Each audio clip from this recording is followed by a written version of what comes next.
Mi novio se llevaba tan bien con mi hermana, que se hicieron mejores amigos, hasta que un día volví antes de lo esperado y los encontré teniendo relaciones en el departamento que yo pagaba. Su respuesta: las amo a las dos por igual. Yo no fui una de esas novias celosas que respiran en la nuca del otro cada vez que hablan con alguien más. Al contrario, siempre creí que una relación sana se basa en la confianza, y por eso jamás me pareció raro que mi novio y mi hermana se llevaran tan bien. Desde el principio se entendieron de una forma que, honestamente, me pareció entrañable. Ella era la menor, aún vivía con mis padres, y cada vez que venía a pasar el fin de semana con nosotros, era como si estuviéramos en una de esas comedias juveniles donde los tres protagonistas se ríen, ven películas con cobijas hasta el cuello y se preparan palomitas con más mantequilla de la necesaria. Él solía decir que se sentía como si hubiera ganado no solo una pareja sino una familia, y ella se refería a él como su cuñado favorito, lo cual era irónico considerando que yo solo tenía ese novio y, por supuesto, era su único candidato para ese puesto. En ese momento me hacía gracia. Durante meses convivimos los tres como si no existiera ningún desequilibrio. Yo me ocupaba de gran parte del arriendo del departamento porque él estaba terminando la universidad, y aunque tenía un trabajo de medio tiempo, no aportaba lo suficiente como para cubrir todo. A mí no me molestaba. Lo hacía con gusto porque creía que estaba invirtiendo en nuestro futuro, en ese proyecto de vida que estábamos construyendo juntos. A veces incluso preparábamos cenas especiales cuando mi hermana venía, y me gustaba verlos compartir anécdotas, intercambiar canciones, jugar videojuegos o ver películas absurdas de los 90 hasta quedarse dormidos en el sofá. Era fácil confiar cuando no hay razones para dudar. O al menos, eso pensaba yo. Nunca fui buena leyendo señales de advertencia cuando vienen disfrazadas de buena onda. Mi hermana siempre fue coqueta, no necesariamente con malicia, sino con ese tipo de personalidad que encanta sin mucho esfuerzo. Yo la conocía, y por eso no me alarmaba verla abrazar a mi novio o reírse de sus chistes con esa risa entre exagerada y genuina que usaba con todo el mundo. Él, por su parte, también era naturalmente atento. Se acordaba de los gustos de la gente, sabía qué tipo de chocolate le gustaba a mi hermana y qué tipo de música escuchaba cuando estaba triste, y eso tampoco me sorprendía porque también lo hacía conmigo. Se me hacía fácil pensar que solo era parte de su forma de ser. Pero con el tiempo hubo momentos aislados que no supe clasificar, pequeños fragmentos que me hacían ruido pero que en su momento decidí ignorar. Como aquella vez en la que los encontré riéndose juntos en la cocina, y cuando pregunté de qué hablaban, me dijeron que era un chiste interno que no entendería. O cuando revisé el historial de Netflix y vi películas románticas que yo no recordaba haber visto con ellos, aunque coincidían con los fines de semana en los que yo había tenido que salir por trabajo. O aquella vez que mi hermana olvidó su celular en el baño y le llegó un mensaje con el nombre de él acompañado de un corazón. Pero incluso ahí, mi cerebro encontró excusas. Pensé que tal vez era una broma entre ellos o que usaban apodos tontos como parte de su amistad especial. Me lo creí porque quería creérmelo. Todo se vino abajo cuando mis padres me llamaron para pedirme que fuera a visitarlos con urgencia porque mi papá había tenido un susto de salud. Me fui de inmediato, les avisé a ambos y pasé un par de días con mi familia. Lo que ellos no sabían era que mi papá se recuperó mucho más rápido de lo esperado, y yo, con la idea de darles una sorpresa, tomé el primer bus de regreso en la madrugada para llegar a casa sin avisar. Era sábado por la mañana, todavía no eran las 7, y lo único que deseaba era meterme en mi cama y dormir otras 3 horas. Subí las escaleras con cuidado, sin hacer ruido, pensando en cómo me colaría en la cama y despertaría a mi novio con un beso. Pero al abrir la puerta del apartamento, lo que encontré me dejó paralizada. Ni siquiera estaban en el sofá ni en la cocina ni en alguna habitación secundaria. Estaban en mi cama. En la cama que yo había pagado con mi primer sueldo. Estaban completamente desnudos, envueltos entre las sábanas que yo había lavado la semana pasada, y no se molestaron ni en fingir sorpresa.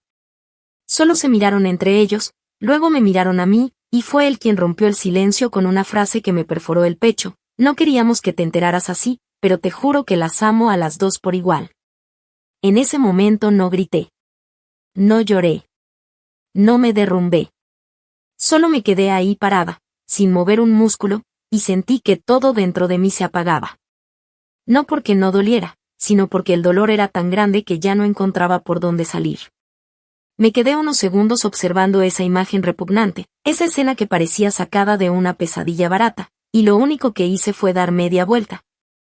Cerrar la puerta sin decir una palabra y bajar las escaleras como si estuviera en trance. No hubo drama. No hubo escena. Solo silencio. Y mientras caminaba por la acera sin saber a dónde ir, con los ojos ardiéndome y la mente en blanco, supe con una claridad aterradora que no iba a dejarlo así. Que no iba a llorar en un rincón mientras ellos seguían jugando a que eran libres de hacer lo que quisieran. Que esa traición no se iba a borrar con disculpas baratas ni con lágrimas fingidas. Y fue en ese momento exacto, mientras amanecía y el cielo se empezaba a aclarar, cuando supe que iba a vengarme. Que no solo me iban a recordar, sino que les iba a doler tanto como a mí, o incluso más. Actualización 1. Pasaron exactamente 4 días desde aquella madrugada en la que mi mundo se partió en dos, y no hubo ni una sola noche en la que pudiera dormir de corrido. Me refugié en casa de una amiga que, sin hacer muchas preguntas, me preparó un sofá cama y me dejó su baño como si fuera mío. No hablé con nadie los 2 primeros días. Apagué el celular, silencié las notificaciones, bloqueé a ambos en todas las redes, y solo lloré en silencio, sin rabia, sin explicaciones, sin ruido. Fue un llanto que nacía desde un lugar que no conocía en mí, no por lo que había perdido, sino por lo que me habían robado, la dignidad, la confianza, y sobre todo, la paz mental. Porque lo que más dolía no era que me hubieran sido infiel. Era que lo habían hecho juntos, como si yo fuera un estorbo, como si mi presencia fuera solo un error que retrasaba esa historia sucia que llevaban construyendo a mis espaldas. El 4.º día, me desperté sin ganas de seguir en ese estado vegetal y me obligué a bañarme, ponerme ropa limpia y salir a caminar. Y mientras caminaba por el vecindario, con un café en la mano que sabía a nada y el cuerpo aún pesado, tuve el primer pensamiento que me hizo levantar la cabeza. No iba a permitir que esa fuera la forma en la que esta historia terminara. Ellos creyeron que con una traición se cerraba el capítulo, que con un las amo a las 2 por igual bastaba para librarse de las consecuencias. Pero yo no había sido una espectadora pasiva de mi vida, y mucho menos iba a hacerlo ahora. Y si ellos pensaban que yo iba a desaparecer sin hacer ruido, no sabían con quién se habían metido. Volví a casa por la noche. Fingí que ya no me importaba. Fingí que estaba dispuesta a hablar. Y lo más triste es que ellos se lo creyeron. Me recibieron con una mezcla de incomodidad y falso remordimiento, como si no supieran qué decir, pero también como si esperaran que todo se resolviera con una charla sincera y algún llanto tonto. Mi hermana se acercó primero, con esa cara de niña arrepentida que solía poner cuando rompía un florero en casa de mis padres y necesitaba que la defendiera. Me dijo que no había querido que las cosas pasaran así, que no había sido planeado, que se había enamorado sin querer. Y él, ese cobarde, ni siquiera sostuvo mi mirada. Solo dijo que había sido algo que se dio con el tiempo y que no podían seguir ocultándolo. Pero ninguno de los dos se disculpó de verdad. Ninguno dijo te fallamos ni fuimos crueles. Solo intentaron disfrazar su traición como una historia de amor complicada, como si eso les restara culpa. Yo los escuché en silencio, con los brazos cruzados, asentí varias veces y hasta solté una pequeña sonrisa que los confundió por completo. No sabían que cada palabra que decían solo me estaba dando más material, más motivos, más fuerza para continuar lo que ya había comenzado a trazar en mi cabeza. Esa noche dormí en el sofá, supuestamente porque necesitaba espacio, pero en realidad era porque no podía soportar acostarme en esa cama otra vez. Desde ahí, mientras ellos dormían como si nada, tomé mi laptop y empecé a hacer una copia de seguridad de absolutamente todo. Conversaciones, correos, documentos bancarios, fotos, grabaciones de voz. Teníamos archivos compartidos en Google Drive, calendarios sincronizados y hasta un grupo de WhatsApp donde organizábamos gastos del hogar. Me descargué todo. Todo lo que pudiera servirme, todo lo que pudiera dejar constancia de que yo había sido la que había sostenido esa relación económica y emocionalmente, mientras ellos se revolcaban en secreto. Al día siguiente, mientras desayunábamos juntos por primera vez desde que volví, le dije que necesitábamos reorganizar algunos pagos, que tal vez él podría empezar a transferirme directamente su parte del arriendo. Aunque fuera simbólica. Él me dijo que sí, que por supuesto, que entendía, que quería que todo fuera justo. Me mostró su aplicación bancaria sin que yo lo pidiera, como si intentara demostrar que estaba comprometido. Fue entonces cuando noté que tenía configurado el acceso biométrico. Por la tarde, mientras él se duchaba, tomé su celular y su dedo dormido, y me metí a la app. Anoté los números clave, tomé capturas de sus gastos, y confirmé lo que ya sabía. No solo era yo la que había pagado el arriendo los últimos 5 meses, también había cubierto las facturas, el internet y hasta el seguro médico. Todo salía de mi cuenta. Él solo había aportado migajas que cubrían apenas su parte del mercado, y eso cuando se acordaba. También confirmé algo que me dio náuseas. En sus gastos recientes figuraba un hotel de carretera donde él y mi hermana habían pasado una noche mientras yo había viajado por trabajo. Ese fue el verdadero punto de quiebre.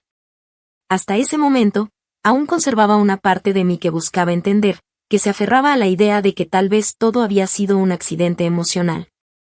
Pero ver ese recibo, esa transacción fría y calculada, me recordó que habían tomado decisiones conscientes. Que se habían reído de mí a la cara, que se habían acostado en mi cama y luego en otras, mientras yo les preparaba desayunos y les lavaba la ropa. Esa misma noche cambié las contraseñas de todas nuestras suscripciones, cancelé su perfil de mi cuenta de Spotify, eliminé sus tarjetas guardadas de mi Amazon. Y modifiqué las respuestas de seguridad de todas las plataformas donde él seguía iniciando sesión con mis datos. No dije nada. No hice ruido. Solo empecé a desaparecerlo poco a poco, como quien borra manchas con lejía. Mientras él y mi hermana seguían creyendo que estaban saliendo impunes. Yo ya había llamado al dueño del departamento para confirmar que el contrato estaba solo a mi nombre y que legalmente podía desalojar a cualquiera sin previo aviso. Me dijo que sí, que era completamente válido, que solo debía notificarlo. Y eso hice. Guardé esa carta, firmada por el administrador del edificio, como quien guarda una carta bajo la manga. No la usaría todavía. Quería ver cuánto más se atrevían a hacer. Quería que pensaran que el infierno no llegaría nunca. Porque a veces el verdadero castigo no es lo que haces, sino el momento en el que decides hacerlo. Y yo tenía muy claro que la venganza no se sirve fría, se sirve con estrategia, con calma y con todas las pruebas reunidas. Porque ellos creyeron que me habían ganado. Pero yo apenas estaba empezando. Actualización 2. Pasaron varias semanas desde aquella noche en que pronuncié con total serenidad la propuesta de una relación abierta mientras los dos me miraban confundidos. Ella con nerviosismo contenido y él con un entusiasmo que apenas podía disimular. Había sido demasiado fácil. Le bastó oír esas palabras para asumir que todo estaba perdonado, que me había resignado, que incluso estaba dispuesta a convertirme en su aliada. En una especie de cómplice emocional para que su culpa desapareciera por arte de magia. Él, convencido de su propio carisma, pensó que yo era una de esas mujeres que todo lo entienden, que no lloran ni exigen nada, que se adaptan a las decisiones que les rompen el alma sin levantar la voz. Lo vi tan cómodo, tan ridículamente confiado, que por momentos dudé de si realmente era consciente del daño que había causado o si de verdad pensaba que yo estaba feliz compartiendo techo, historia y cama con una hermana que había crecido a mi sombra y que ahora creía haberme ganado algo que nunca supo sostener por sí misma. La confianza que él mostraba desde que le propuse reconstruir la relación desde otra perspectiva me dio vía libre para moverme con absoluta libertad. Revisé cada rincón del departamento. Saqué sus documentos, sus papeles, sus cuentas, las contraseñas que aún seguía usando por costumbre sin imaginar que yo las había guardado. Cada movimiento que hacía en línea lo monitoreaba en segundo plano. No había correo que enviara ni conversación de WhatsApp que no pudiera leer si lo necesitaba. Había accedido sin saberlo a cada rincón digital de su vida, y eso incluía no solo su relación conmigo y con mi hermana, sino también sus tratos laborales, sus pagos pendientes, sus mensajes con jefes y compañeros de trabajo. Ahí fue cuando encontré oro, correos que nunca debió reenviar, bromas de mal gusto sobre superiores, e incluso un par de capturas donde se burlaba de un cliente importante de la empresa para la que hacía sus prácticas. Y lo mejor, o lo peor para él, era que todo estaba fechado, con nombres y con pruebas verificables. Guardé todo en una carpeta comprimida, cifrada, y la reenvié desde un correo anónimo a la Dirección Oficial de Recursos Humanos de su empresa. No satisfecho con eso, quise dar un paso más. Me acerqué a algunos de sus amigos, pero no como la ex dolida sino como la mujer madura que, según él, se estaba replanteando los esquemas del amor tradicional. Les dije que estaba intentando algo distinto, que habíamos acordado un tipo de relación más libre, más relajada, y que si lo veían con mi hermana no debían escandalizarse. Fingí una sonrisa dulce, de esas que se practican frente al espejo. A todos los que me miraban con cara de asco o de sorpresa les decía que era algo consensuado, que habíamos crecido como pareja, que no queríamos caer en la rutina. Me escuchaban incómodos, no sabían si reírse o sentirse mal por mí. Algunos incluso me preguntaron si estaba segura de que eso era lo que quería. Yo les decía que sí, que todo estaba bien. Pero detrás de esa máscara, ya les estaba instalando en la cabeza la idea de que algo olía podrido. Les di el guión para que el día que todo explotara, no tuvieran que fingir indignación. Porque yo misma les había contado parte del desastre, y nadie olvida tan fácil un testimonio contado con los dientes apretados detrás de una sonrisa. Por otro lado, comencé a contactar a gente del entorno universitario de mi hermana. Ella tenía una beca condicionada a buena conducta y representación institucional, y parte del acuerdo era mantener la imagen de un estudiante ejemplar. La universidad era privada, cara, y si la beca se perdía, ella no podría costear ni un semestre completo. Sabía por una vieja conocida que trabajaba como asistente en administración estudiantil que los protocolos de evaluación de comportamiento eran especialmente estrictos si había denuncias formales respaldadas por pruebas. Así que no tardé en armar un pequeño dossier con los mensajes más comprometedores. Conversaciones donde ella se refería a mí como la idiota que paga todo, bromas sobre cómo era divertido vivir con ellos y que no se dieran cuenta de nada, y hasta una nota de voz donde decía, sin tapujos, que ser la otra no se siente tan mal cuando la otra eres tú misma. Cada archivo tenía su fecha, su contexto y su fuente. Lo empaqueté todo y lo envié, otra vez desde un correo imposible de rastrear, a la dirección del Comité de Ética Estudiantil. Mientras todo eso se gestaba, en la casa las cosas empezaron a tornarse extrañamente tranquilas. A veces incluso demasiado. Ella evitaba mirarme a los ojos por completo, como si intuyera que algo no estaba del todo bien, mientras que él se mostraba más simpático que nunca. Empezó a cocinarme cenas improvisadas, a traerme café por las mañanas, a dejarme notitas estúpidas en el refrigerador como hoy va a ser un gran día o nada puede rompernos. Por dentro, me revolvía el estómago. Por fuera, actuaba como si todo eso me enterneciera. Incluso le respondí un par de veces con otras notitas, solo para que creyera que aún podía manipular mi percepción. Pero mientras él cortaba fresas para el desayuno, yo revisaba si su universidad había recibido ya los informes que yo misma había filtrado. Mientras ella se lavaba el cabello en mi ducha, yo confirmaba que su cuenta bancaria seguía activa y que no había hecho pagos al arriendo en más de 3 meses. Literalmente vivían bajo mi techo, dormían en mi cama, y usaban mis toallas mientras yo preparaba el terreno para dejarlo sin nada. Y aún no lo veían venir. Una mañana, justo cuando estaba por salir al trabajo, noté que ella tenía una expresión extraña. Le temblaban los dedos mientras intentaba responder un correo desde su portátil. No me dijo nada, pero cuando salí del edificio, vi cómo se sentaba en el suelo del pasillo, con la cabeza en las rodillas. Horas después, recibí el mensaje que esperaba. Me citaron en la universidad por una queja disciplinaria. No entiendo qué está pasando. Le respondí con un simple espero que se resuelva, y continué mi día como si nada. Por la tarde, él llegó más tarde de lo normal, con una mirada cargada de ansiedad. Había recibido una carta formal donde se le notificaba una investigación interna por comportamiento inadecuado y comentarios ofensivos. Según él, era una trampa, alguien con malas intenciones. Yo asentí, le ofrecí té de manzanilla, y le dije que seguro todo iba a aclararse. Nunca lo vi más patético. Temblaba. Ya no era ese idiota confiado que creía tener el control. Y apenas era el principio. Porque todavía no sabían que les estaba dejando sin opciones, sin respaldo y sin reputación. Todavía no sabían que cada paso que habían dado sobre mí se iba a transformar en una piedra en su propio camino. Y mientras ellos empezaban a sentir que el mundo se les cerraba, yo apenas había abierto la primera compuerta. La caída real todavía no comenzaba. Pero cuando empezara, no habría forma de detenerla. Actualización 3. Pasó poco más de un mes desde que activé los primeros frentes de esa guerra silenciosa que ellos creían que nunca tendría lugar. El ambiente en casa se había vuelto tenso, no por gritos ni peleas abiertas, sino por ese tipo de incomodidad que se instala cuando todos saben que algo está por romperse, pero nadie tiene el valor de decirlo en voz alta.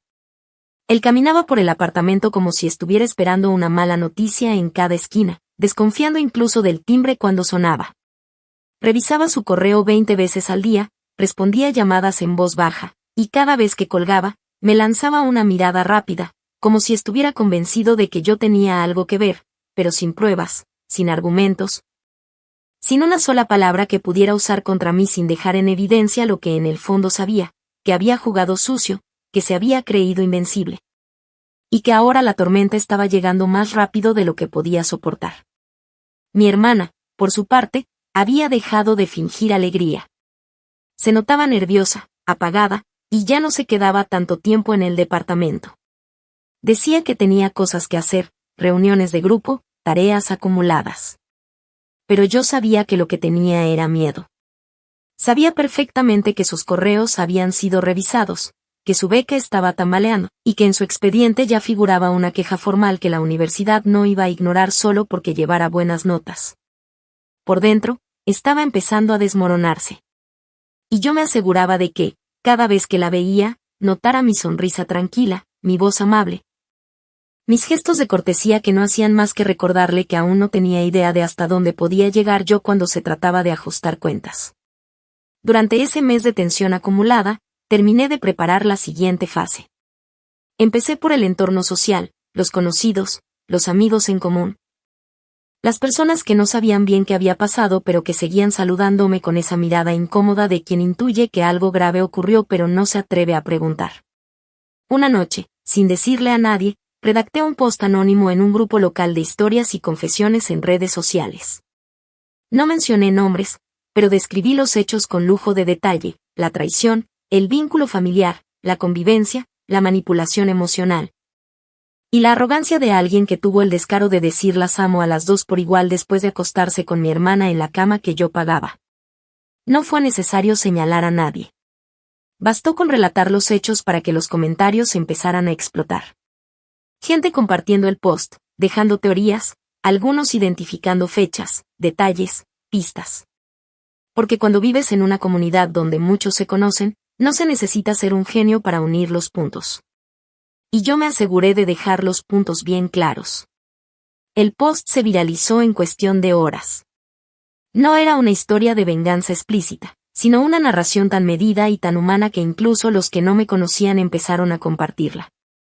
Personas que ni siquiera sabían mi nombre comenzaron a comentar que habían pasado por algo parecido, que la protagonista había sido valiente, que quienes la traicionaron merecían todo lo que les estaba ocurriendo. Fue casi terapéutico leer cada reacción. Pero más que eso, fue una trampa perfecta para dejar que la historia saliera de mí sin que nadie pudiera acusarme directamente. Ellos lo leyeron.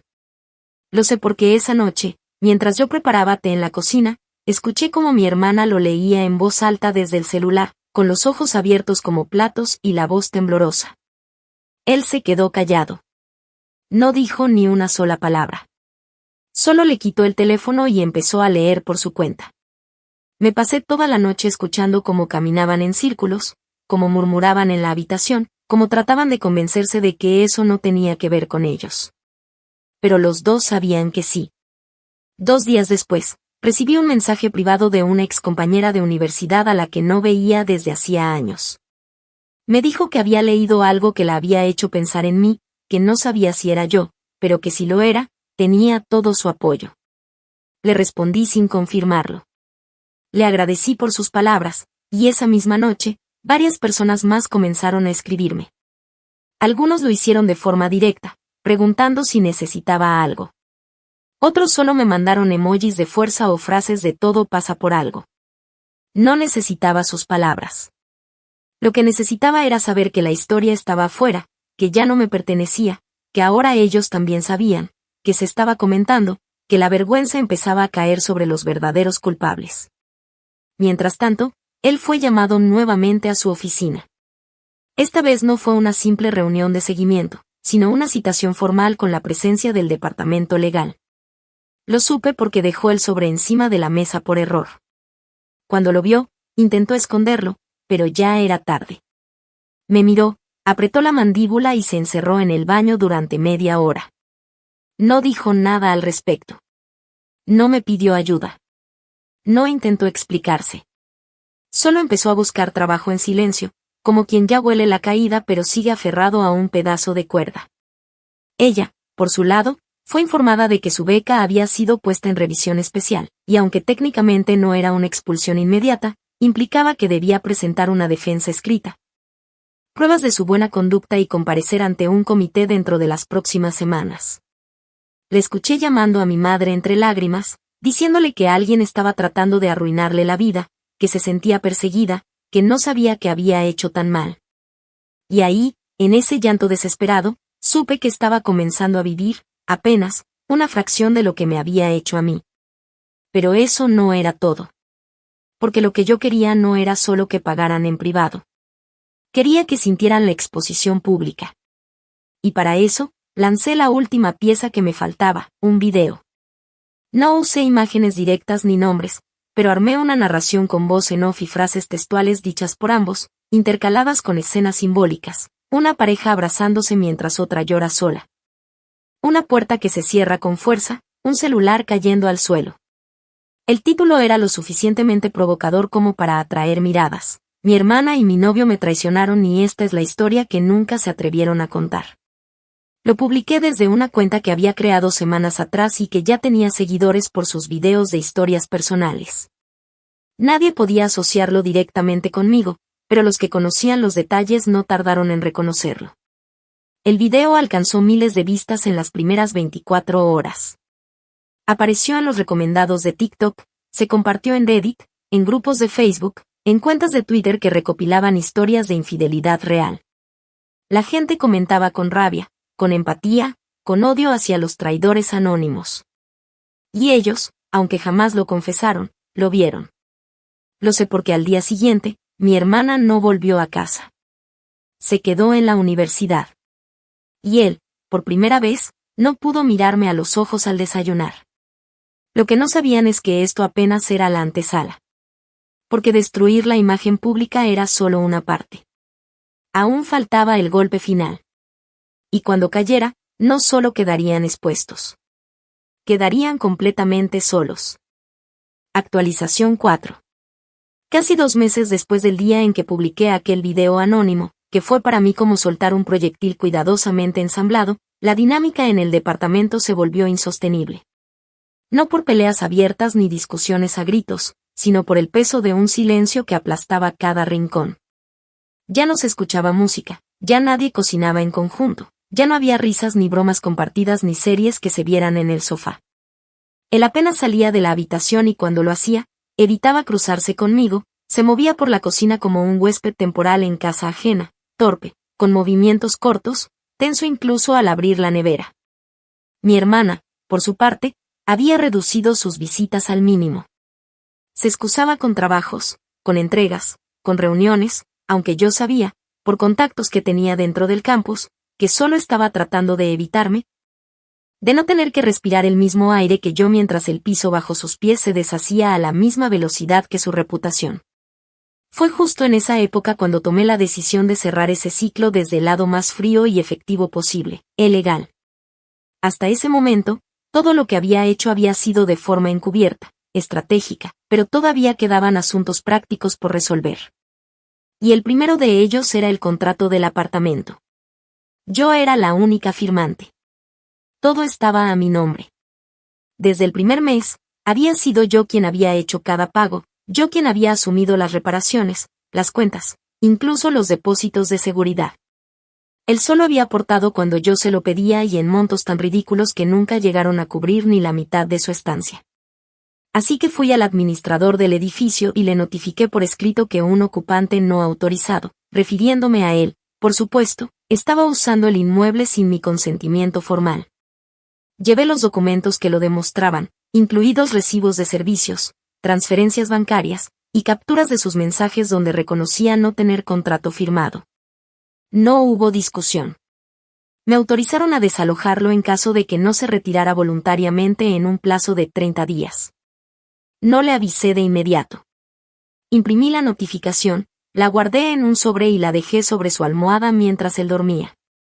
Me fui temprano a trabajar, pero dejé encendida la cámara de seguridad del living, esa que él nunca recordaba que estaba ahí porque la teníamos desde antes, cuando temíamos robos. Horas después, revisé las grabaciones. Lo vi despertar, estirarse, notar el sobre, abrirlo lentamente y sentarse al borde de la cama sin saber cómo reaccionar. Se quedó inmóvil por minutos, sosteniendo esa hoja como si quemara. No gritó. No me llamó. Solo caminó por el apartamento con la notificación en la mano, entró al baño, se mojó la cara, y se sentó a revisar su celular. Esa misma tarde me escribió por primera vez en semanas. ¿Es en serio esto? No respondí. Lo bloqueé. A los pocos días, empezó a empacar en silencio. Lo hacía por la noche, cuando creía que yo dormía. Metía su ropa en maletas viejas, sus libros en bolsas plásticas, y escondía algunos objetos pequeños entre las cajas que usaba para llevar sus cosas. Fingí no darme cuenta.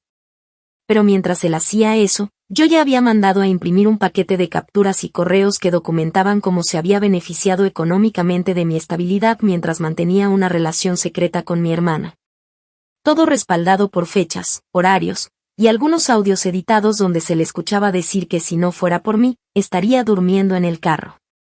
Ese paquete lo envié a la empresa donde él todavía tenía un pie dentro, porque aunque su contrato había sido suspendido, oficialmente seguía en el sistema. Con ese informe, su salida se volvió definitiva. Le retiraron todo acceso y sellaron su expediente con una nota por conducta impropia y abuso de confianza. Ya no podía usar a su antiguo empleador como referencia. Acababa de perder el único camino laboral que le quedaba en pie. Mi hermana recibió lo suyo poco después. La universidad falló en su contra. Le notificaron que perdería el beneficio de la beca por infringir los principios éticos del reglamento institucional. Trató de apelar, por supuesto, presentó una carta donde decía que estaba siendo víctima de una campaña en su contra, que los mensajes estaban fuera de contexto, que las fotos eran editadas. Pero no tenía respaldo alguno. Ninguna evidencia que desmintiera lo que yo había entregado.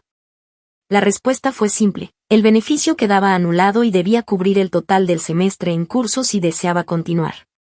En cuestión de días, tuvo que abandonar el campus. Me enteré por una amiga que la vio sacar sus cosas de la residencia con una maleta rota y el rostro desencajado. La misma que meses atrás me preguntaba si yo no sería demasiado controladora con mi novio, ahora caminaba sola, sin beca, sin prestigio, sin aplausos. En la casa, los últimos días de él fueron patéticos. Me pidió hablar. Dijo que merecía una conversación cara a cara. Me senté en la mesa con una copa de vino, lo miré directo a los ojos, y le permití que hablara. Me soltó el típico discurso de víctima, que todo se le había ido de las manos, que jamás había querido lastimarme así, que la conexión con mi hermana fue inesperada, que yo era demasiado buena y por eso creyó que entendería. Lo escuché sin interrumpirlo, sin asentir, sin pestañear. Cuando terminó, le dije con toda la calma del mundo que no necesitaba su perdón ni su remordimiento, porque eso ya no me servía. Que lo único que quería era que entendiera que todo lo que estaba viviendo era exactamente proporcional a lo que él y mi hermana me habían hecho. Y que si había una diferencia, era que yo nunca lo hice por venganza, sino por justicia. Al día siguiente se fue. Me dejó las llaves encima de la mesa, como si eso fuera un gesto noble. Ni siquiera cerró bien la puerta. Yo ya tenía planeada la desinfección del apartamento, la limpieza profunda, el reemplazo de colchones, el cambio de cerraduras, y hasta el cambio de posición de los muebles. Quería que cada rincón perdiera cualquier rastro de ellos. Quería que mi espacio volviera a ser mío. Y lo hice. En menos de una semana, recuperé no solo mi casa, sino la sensación de orden que tanto había extrañado. Ellos, por otro lado, intentaron reconstruir algo. Me enteré por terceros que alquilaron un estudio en las afueras, pequeño, sin ventanas, donde vivían con lo justo. Él sin trabajo fijo, ella buscando empleos temporales, sin poder costear siquiera un seguro médico. Su familia, que al principio la defendía, le cerró las puertas. Y él, al quedarse sin sus contactos profesionales, tuvo que eliminar redes y empezar desde cero. La pareja que había nacido del engaño y el descaro, ahora sobrevivía compartiendo un colchón en el suelo. Y aún no sabían que mi última jugada ya estaba en marcha. Porque lo que les quité hasta ahora fue comodidad.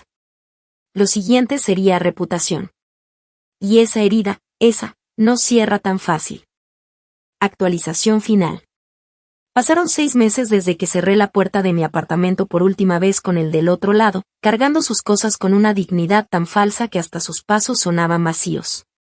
No me detuve a mirar atrás. No sentí nostalgia. No hubo arrepentimiento. Para entonces, ya había recuperado cada rincón de ese espacio y lo había llenado solo con lo que yo elegía conservar. Cambié las sábanas, las cortinas, reacomodé los muebles, repinté las paredes, y boté absolutamente todo lo que hubiera pasado por sus manos o por las de ella. Fue un proceso lento pero catártico. Me deshice de la ropa, de los utensilios compartidos, incluso de los regalos. Todo fue donado, regalado, o lanzado a la basura sin remordimiento alguno. Me prometí a mí misma que no me quedaría con nada que conservara el olor de la traición, ni siquiera las cosas que no tenían la culpa. Hasta los cuadros de la sala fueron reemplazados. La casa quedó irreconocible. Limpia. Como si nunca hubieran vivido ahí. Durante ese tiempo, reconstruí no solo mi casa, sino mi rutina. Me concentré en mi trabajo, tomé más responsabilidades, empecé a asistir a clases de meditación y a salidas con amigas que había descuidado por estar sosteniendo un mundo que ya se estaba desmoronando. Fui a terapia. No porque me sintiera rota, sino porque quise asegurarme de que todo ese dolor no me dejara cicatrices mal cerradas.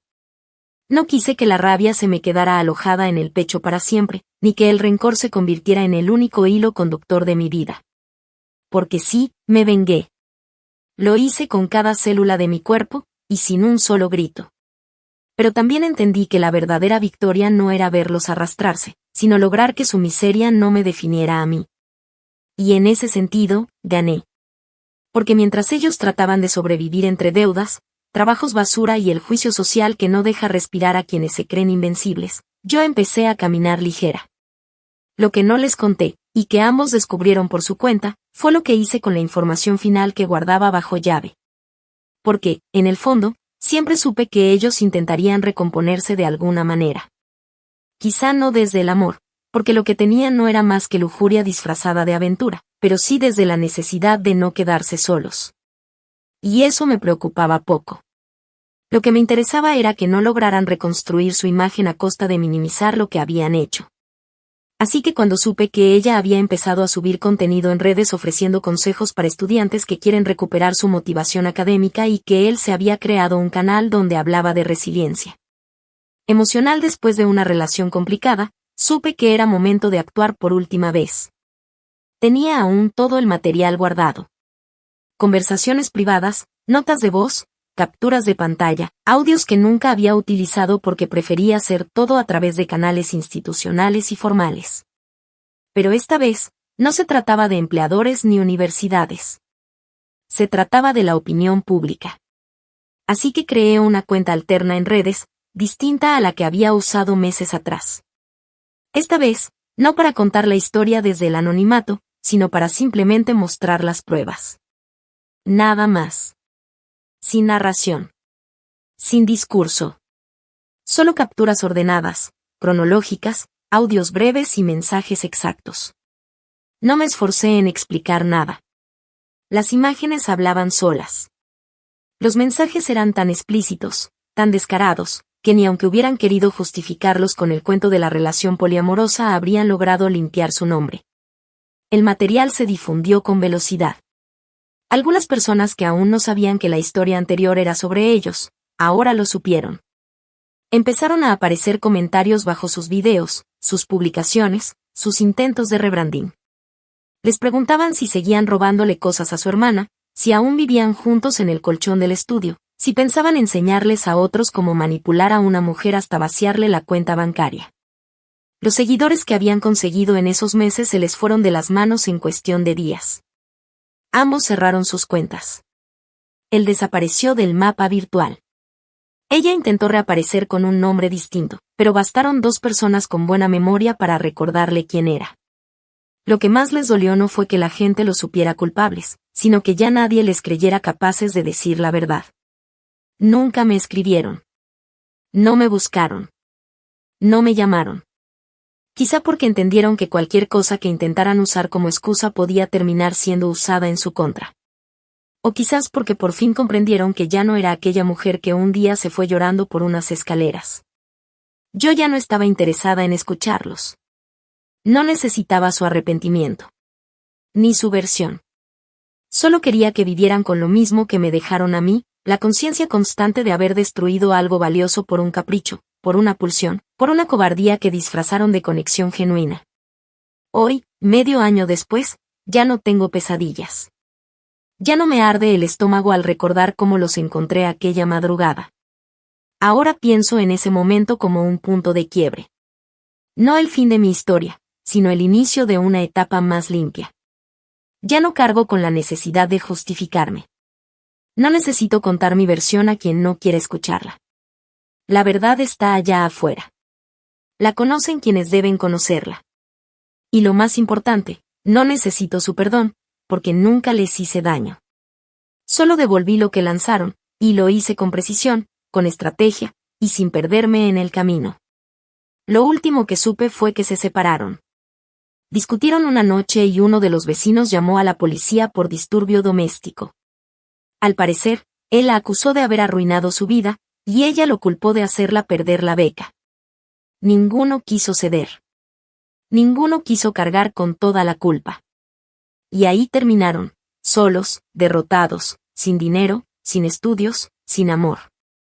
Mientras tanto, yo firmé un nuevo contrato con una empresa que me ofreció una posición mejor. Me mudé a otra ciudad. Empecé de nuevo. Y aunque no lo publiqué en ningún lado, quienes importan saben que sigo de pie, más fuerte, más libre y sin deberle nada a nadie. Porque hay dolores que no se olvidan, pero hay traiciones que se devuelven con tal exactitud que los responsables no pueden volver a dormir tranquilos jamás. Y eso, para mí, fue suficiente.